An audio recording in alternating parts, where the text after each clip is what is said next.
I wasn't a drought signer. Well then, let's show how much Ric Flair knows about my career.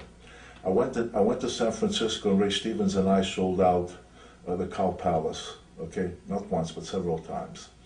I went to Florida with Tanaka, and we sold out in a big arena in St. Petersburg. I went to Tanaka in the Omni in Georgia, and we sold that out. I drew a big house with Kowalski in Los Angeles. How can I think of everything? In Japan, when I was in Japan, Flair, guess what? He worked underneath me. I was the headliner with Baba. He was on the card underneath. The only one time I was in Japan with him. He needs to be reminded that he has the audacity to say that, because when he came to New York and he told you worked under me, they always thought about Hogan. They're going to bring him in and poke him up with Hogan. Well, him and Hogan wrestled all over the Northeast, and they couldn't sell out anything. You know about that. Madison Square Garden, they drew 9,000 or 10,000 people. It's true. All over the territory. J.J. Dillon said, was telling me how they were shocked, McMahon and company, and how they had to redo the scheduling because they knew that the match that they had such high hopes for didn't deliver anywhere near that. And as far as me being lazy, talk to guys like the Kowalskis of the world and others, and tell them what Flair said and see what they think of that. As far as I didn't show, I'll tell you something about Flair. That some people write him as the greatest wrestler that ever lived. I have to laugh at that. That is such a cartoon. I will give you this. He is a hard worker. I would never take it away from Flair. He was a hard worker, and he took a lot of bumps in that ring. But you saw Ric Flair wrestle once, you've seen him 100 times, because Ric Flair was the same match every time he went into the ring. Same match.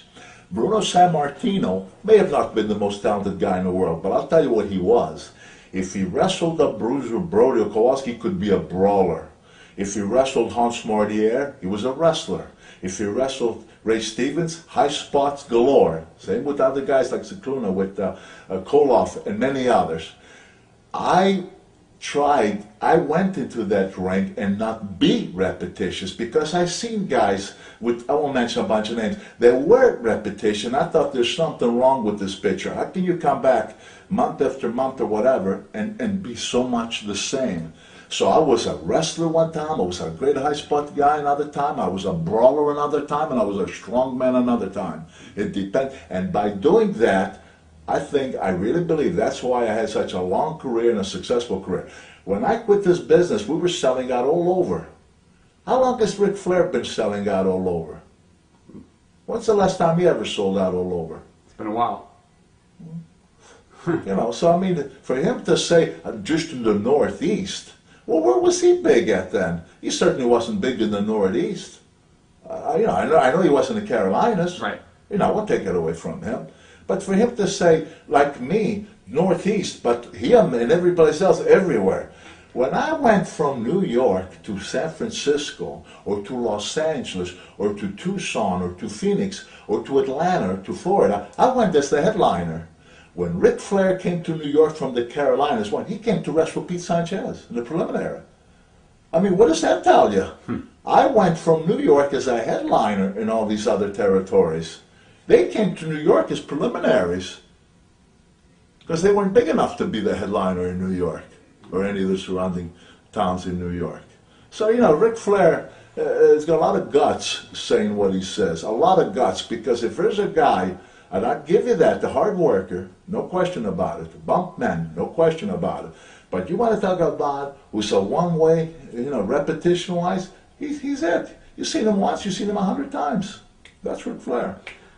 He also claims that at that Raw show that you were at, remember you were in Pittsburgh at the arena, you were there shooting something else and they were coming in. Yep. He claims that he went to shake your hand and you turned your back on him and walked away. And on that I will call him on this for everybody here. He's the biggest liar in the world, because there were people around. I was speaking to a lady who works for McMahon. This is when I had my meeting with McMahon today. I was speaking to a lady, I don't remember her name, but she's involved with McMahon's organization. I don't know what her role is.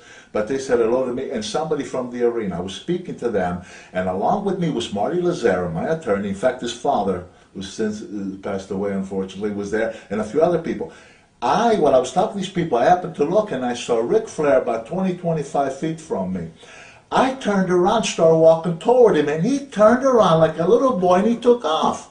And even a few people there said, gee, what's with him? Because they saw I was walking toward him. Yeah. He took off. So when I heard that he said that, I couldn't believe it. I thought, my God, how can you say that? There were people around. They saw what happened. Yeah. No, liar. He's a liar for saying that. He's the one who took off when I started walking toward him. Does it bother you when some people put him on a pedestal as a good ambassador to the wrestling business? No, he's anything but a good ambassador to the business. I'll tell you why I say that. He's anything but. This is a guy who exposed himself on an airplane and had a lawsuit as a result of it. Whether they settled the lawsuits or not, I don't care. The fact is that he did that, okay?